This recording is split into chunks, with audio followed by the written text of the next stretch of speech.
Okay,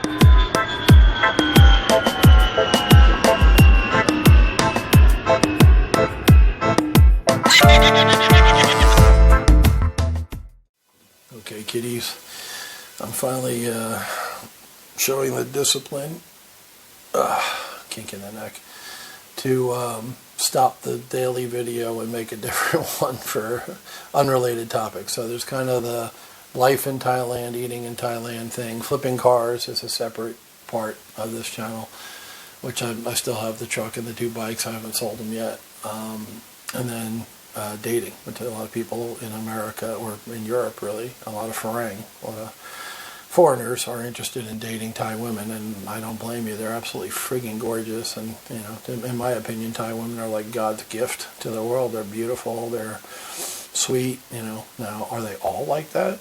No.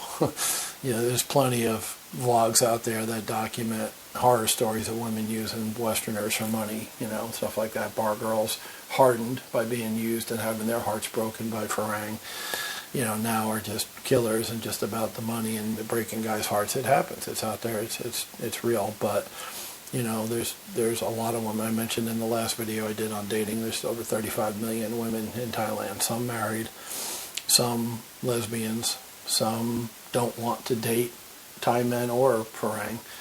But there's a huge percentage of that 35 plus million that not only want to date, but want to date Farang specifically, for all the reasons I mentioned in the last video about Thai men and their character flaws and whatever qualities. And once again, not all Thai men are like that.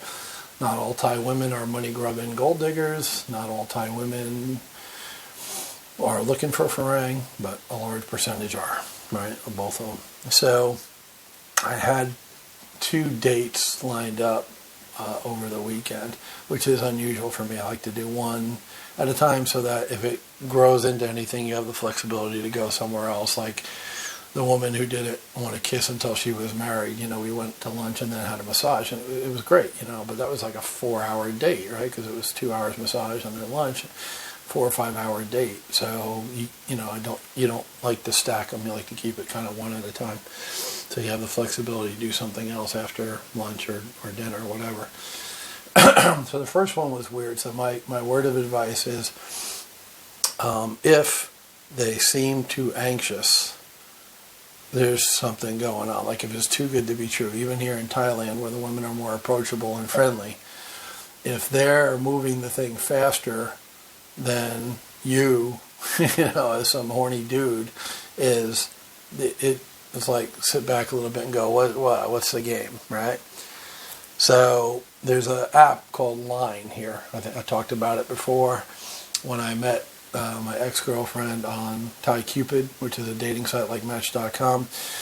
After, I don't know, a couple of chats, a couple of days, a week, I don't really remember, she said, hey, here's my Line ID. And I'm like, what the hell is Line? Because living in America, I had no idea. It's like WhatsApp. It's like Skype. It's a free text message, send pictures, do video calls thing over the internet, right? And it's big in Southeast Asia. The Thai government uses Line. You know, stores here use Line. Everybody's got Line, right? Including the women. So sooner or later, you're going to get Line on your phone. You're going to download the app. And once again, it's free. Free video calls, free, you know, communication. So the deal is you meet somebody on the app, like ThaiCupid. Thai Friendly is another one. I haven't used that one, but that's another one people use. And Tinder. Once again, Tinder in the States is purely hookup, friends with benefits, one-night stands. Here, the regular girls get on it too, because the girls who want to meet Farang, any chance they get to meet Farang, they're on it. So they're on ThaiCupid, Thai Friendly, Asian dating or whatever. They're on every avenue they can to meet a Farang because they don't want to miss one. And so they're on Tinder too. And they'll say right in the little profile or paragraph, no one night stands, no, not here for sex dating, no friends with benefits, whatever. They're making Tinder their bitch. You know, they're making the rules up. They're like, hey, just because I'm on Tinder, don't think I'm going to come and hook up with you, right? So the deal is you meet them on Tinder, swipe right, swipe left, it's a match, whatever, or ThaiCupid like I did with my ex, and then you chat a little bit, and then you move over to Line. And the reason is for anti-scam purposes, right? You got to be careful that it's who they say they are and they're not gold diggers and all that. You want to get a live chat going with them before you meet them. Before you go on a date, this is the biggest piece of advice I got for you, is look at them in the eye. Get the video call going and talk to them and chat with them. They see you, you see them, they're real, they look like their pictures. It covers a lot of ground. There's a lot of reasons to do that. And there's a lot of scams that go on with the guys meeting ladies they've never seen. And it might not be a lady, number one. So that's that. Well, to some people that's not important. Some of y'all freaks out there don't care. But number one, there's some absolutely stunning, amazing men here who are so feminine looking. You know, they change to ladyboy. They get the operation, or they don't get the operation. They get fake boobs. They don't get fake boobs, whatever. But it's very hard to tell. I mentioned Williams a couple times on here. She was the lady who worked for me. She was an agent who's Thai. And one day she called me over and said, "Hey, look at these women. You know, they're models. They're Thai pretty models." And I came out, looked, and I said, "Wow, yeah, that's 10 gorgeous ladies. I know Thai women are beautiful. So what?" And she's like, "Those are all lady boys." Damn, you know, my pride was hurt and shit, because I'm like, "Oh, you can't fool me. I'll pick them out." Dude, you could not tell. These were very feminine looking, very beautiful looking women that were dudes. So when you do this video chat, you can hear the voice, or, you know, and if you ever meet one, it's just, Thai people have national ID cards. They need it for their free health care. It works like a passport, but inside the country, they show it for a lot of things. So my ex-girlfriend used to whip out her ID card all the time and show people at different stores or this, that, whatever. Anything with the government, everybody's got a Thai ID card. Well, the Thai government is more lenient than others about your sexuality. That's why there's so many ladyboys here, is because the people in general are more accepting and forgiving. But the Thai government doesn't play. So if you were born a male, it says male on your ID card. So that's the way you could check at a bar or, you know, whatever. Just get a look at their ID card. So the face-to-face is huge. Like, not just the ladyboy read, but to make sure they're not scammers, make sure they're who they are. There's no bait and switch, and there's all kinds of games they play. So you get them over to Line, and once again, now you can send pictures and chat more. It's just, Line is a better vehicle to chat than Tinder is, right? And some of them don't check Tinder that much. They'll be away for a couple of days, but they check their Line every day, because that's how they talk to their friends and blah, blah, blah, blah, blah. Now, if the girl, so the first date, Saturday, I think it was, or Sunday, honestly, it's Tuesday today, and I don't know, I don't remember, or Wednesday today. It's Wednesday today, and I don't remember what Saturday or Sunday. But when I had the first date lined up, she said, "Hello, how are you?" I said, "Hello, good, how are you?" My line ID is this. So that's your first, like, what the fuck? Because you're not asking her for Line. She's giving you her Line. Why? And I log over to Line, and all of a sudden I get pictures of this chick and her tits. She's showing me her tits. I didn't ask. The second I added her as a friend online, boom, she's sending me the female equivalent of dick pic, which is boobies, tits. And then a video of her doing, nasty stuff. And I'm like, what? Oh, okay. So when she came over, I was fairly certain there was going to be some, fluid exchange. I mean, if you're sending me those kind of pictures without me asking right away, something's up. And I talked to my buddy Sean. He's like, "Yeah, she's a freelancer." I'm like, "What the hell's a freelancer?" She's a hooker, a prostitute, and she'll come over, have sex with you, and then demand money. So I'm like, "Well, we'll see. We'll see if that happens, and how that's going to go." Because I didn't talk money with her. You know what I mean? We're on a date. But she, where do you live? Okay, D condo. Okay, blah, blah, blah, building, all that stuff. So she came to me. Here's the first thing. She did not look like her pictures, right? That's why I said, get the face-to-face, right? You got to talk to them on a video call, because otherwise the lady that shows up at your place or at the restaurant or bar or whatever might not be the lady in the pictures, right? So I could tell from the breasts, right? The picture had a woman who was very big for a Thai lady, so probably implants, like a big C cup. That most Thai women have small breasts, and she had those big pencil eraser nipples, like a lot of Thai women do. So they were pretty prominent in the picture. And when this girl came, she was cute. She was actually prettier than the picture, right? So I'm not complaining because it was an upgrade from the picture. But her breasts were natural, and they weren't quite as big. They were like a B or full B, not a big C or even a D like the picture was.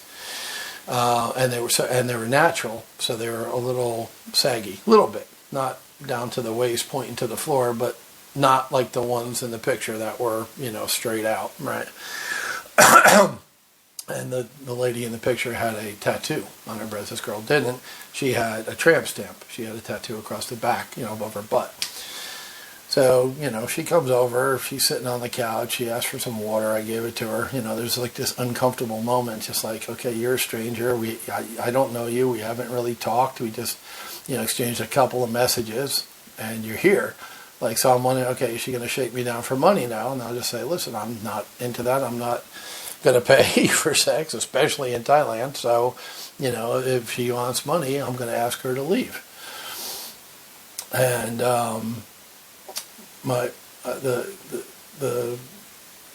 she goes, can I use your bathroom? Okay, you got water, now you want to use the bathroom. And she didn't drink the whole bottle of water. Yeah. So she goes into the bathroom, and I'm sitting on the couch, just going like, okay, what happens next? This is all new to me. I'm gonna watch and see what happens. She comes out naked from the fucking bathroom. She took her clothes off in the bathroom and walks out. Okay,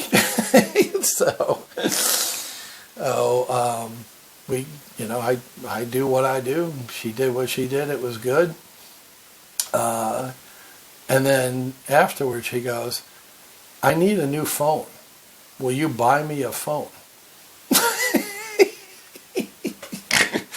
I'm like, what?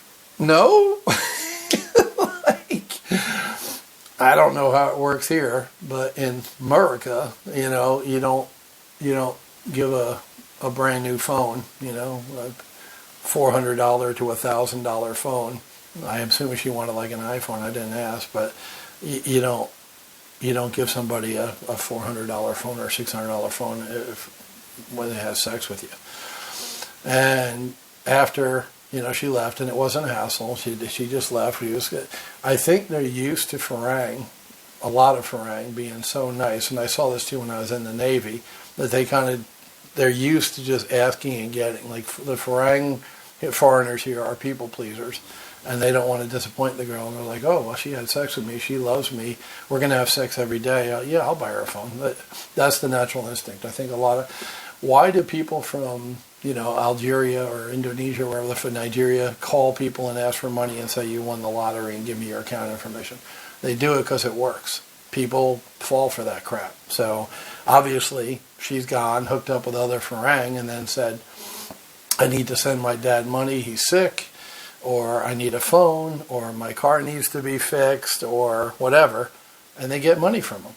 So they're hookers, but they're not hookers because it's not a direct thing. They want you to buy them something. So that was new for me. And then after she had left, and I'm back on Tinder going, okay, that's not for me. That's not what I'm looking for. Others were saying, oh, I don't have a phone. I can't send you pictures, right? Because I'm going to do the verification thing because I don't want to get fooled again with the wrong lady coming over, because this time it could be worse instead of better. And she's like, I can't send pictures. I'm on my laptop. My phone broke, right? So it's like there's a recurring theme, I have no money. I need a phone. What are you talking to me on? Well, my laptop. No, you're talking to me on probably a new phone that some other sucker bought you. So. That's the thing. That's the thing here with the dating. And the second date, this is also a learning point and interesting. I read the positive action plan every day. I just got done reading it and then stopped the video, started this one back to back. So in it we talk about thinking positive, being around positive people, right? That's the mindset, having an abundance mindset, not scarcity. Great. What the hell does that have to do with dating? I met this girl and, well, I talked to this girl. You know, I reached out, hey, how are you doing? You know, nice to meet you, whatever, blah, blah, blah. And we're talking and talking. And every single sentence, she was giving me reasons why she didn't want to date me specifically, being a Farang. She'd never dated a Farang before, but really just in general. I'm 40. Okay, I don't care that you're 40. She cared that she was 40. She was like, you don't want to date me because I'm too old. Well, your age is on your profile. And I wrote you, so I am okay dating a 40-year-old. Like, proof's in the pudding. Why would I have written you? So number one, she wasn't too bright. That's a problem, right? That's strike one. Number two, she's negative and putting herself down. Well, I'm 40. I have 2 kids. Well, you're 40. Your kids have got to be 20-something by now, so that's not a problem really. But once again, she keeps writing me. These are reasons that, I don't want to be with you. I don't speak English. Okay, no problem. I use the translator. Now, one of the things I liked about the first lady I dated here was she spoke perfect English, and we talked for 3 hours, and I was in heaven because we didn't have to use the stupid translator. This girl, I'm working. I'm like, it's okay, you're 40. It's okay, you got 2 kids. It's okay, you don't speak English. We'll use the translator. She's putting up hurdles and putting up problems, and I'm a problem solver, so I keep solving the problems. No problem. Okay, no problem. No problem. No problem. No problem. The day we're supposed to meet, and she kept doing that. I mean, everything was negative and reasons why, she couldn't meet me for dinner. And she works as a maid in a hotel, so that she has a job, which a lot of Thais don't right now because of COVID. And I make a dinner to ask her favorite food, chicken and rice, which, funny enough, was the ex-girlfriend's favorite dish, right? Cow man guy, chicken and rice. And when I first met my ex-girlfriend online, she kept saying, I'm dark-skinned. She actually said I'm black. She's not. She's tan, but brown, whatever. But she's dark-skinned, and that's lower, as I explained in the Thai social status. I'm this, I'm that, blah, blah, blah. She had 2 kids, right? She was 44. So it was deja vu all over again from my ex-girlfriend, where this girl kept just saying negative things about herself. And I'm scared. I'm scared. I've never dated a Farang before. I'm scared about this. I'm scared about that. She used the word scared 20 times. And, we shall overcome. I kept pushing and pushing and pushing. I just wanted to meet her and see if I wanted a second date. Because remember, on the first date, that's all you do. Do I want a second date? That simple. Don't make it more complicated than it needs to be. So I kept pushing. I'll meet her. I'll like her. I won't like her. She'll like me. She won't like me. And then just, move on. Whatever. Let the thing run its course organically, right? And finally, the day that we're meeting, I told her I was in the truck. I'll come and pick you up in the truck, meet you and take you to the place in the truck. My Ranger. She's like, at that restaurant, there's no parking for trucks. There's no parking. The restaurant we're going to, you can only get in there with a motorcycle or on foot. Well, why did you wait 3 days to tell me that? Right? That's kind of weird. And again, stupid. I don't want to be harsh, but like, you could have mentioned that up front. We could have picked a different place. There's just, okay, I can't bring my truck. All right. And I'm going to bring my friend who's a male, and he speaks English. So that will make us communicate better. So, once again, negative attitude. I can't, I'm scared. I can't. We can't do this, we can't do that. And when your head's in the right place, those words aren't in your vocabulary. I'm not scared of anything, and there isn't a damn thing I can't do if I put my mind to it and throw enough resources at it, right? Time, effort, money. I can do it. whatever it is. I don't fucking blow up the world. I can do it. Don't want to do it, but I could, right? I'll figure it out. And she was the exact opposite. I can't, I'm scared, I can't, I'm scared, So finally I wrote her back, you seem like a nice lady, but I don't think you're ready to date right now. Because since we've been talking, all you've given me is reasons that we can't get together. That's not the right attitude. I was trying to help her, honestly, so that the next one, she doesn't keep saying, I can't, I'm scared. So it was about 3 hours before we were supposed to meet, before she got off work, and I blew her off. I just sat here in my car, and what I felt immediately after that was not regret, but relief, because she was just, she was the wrong person for me, and the more we talked, the more obvious it became. So I saved myself going out and having dinner with her and her friend, her Thai friend, who speaks English. I mean, just what a disaster, what a nightmare. From the get-go, that thing was doomed for failure. So at some point, I just this is too much work. I'm in Thailand. There's plenty of available women here. No, I'm not going to force you to date me. And then when I called it off the next day, she sent me a little picture of the emoji crying. I'm so sorry. Once again, deja vu from the girl I had last year, who up to a week ago was still sending me messages and through Facebook and stuff, opening new accounts and saying, I'm sorry.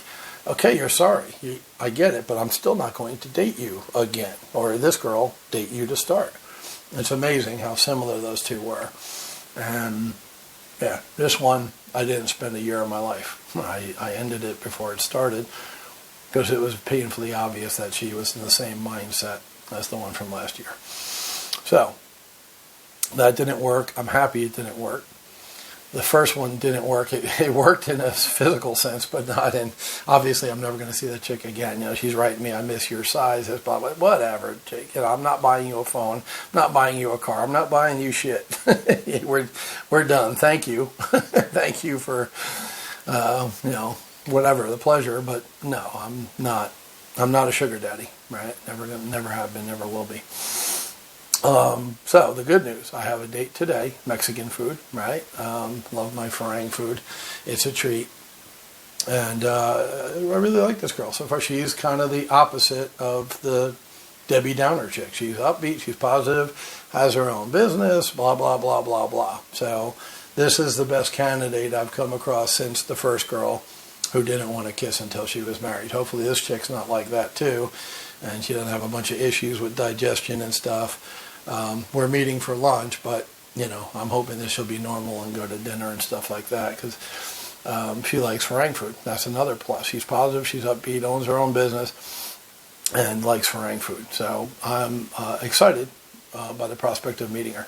And at the end of the day, that's what dating is all about, is that excitement, that initial. It's the day before Christmas. Like thinking about what you got for Christmas and thinking about waking up the next morning and opening gifts is usually more exciting than actually opening the gifts, right? So ever since I made plans with her to meet her today, I'm excited. I'm ramped up. I'm happy. I'm looking forward to it. So is this going to be a chick I marry? I doubt it, but you never know, right? Endless possibilities, but it's a chick I like a lot better than the first 3, right? Dates I had, including the third date, which I didn't even go on. That's the update. Once again, I lay it out in all the nasty detail, guys. I don't care what people think about me. I don't get offended. I don't get embarrassed. It is what it is. Like me, hate me. I am who I am. I am what I am, and that's all she wrote. So I'll do a thing tomorrow on how the date went today. I'd see if she, meets my expectations, which is good and positive. I'll let you know.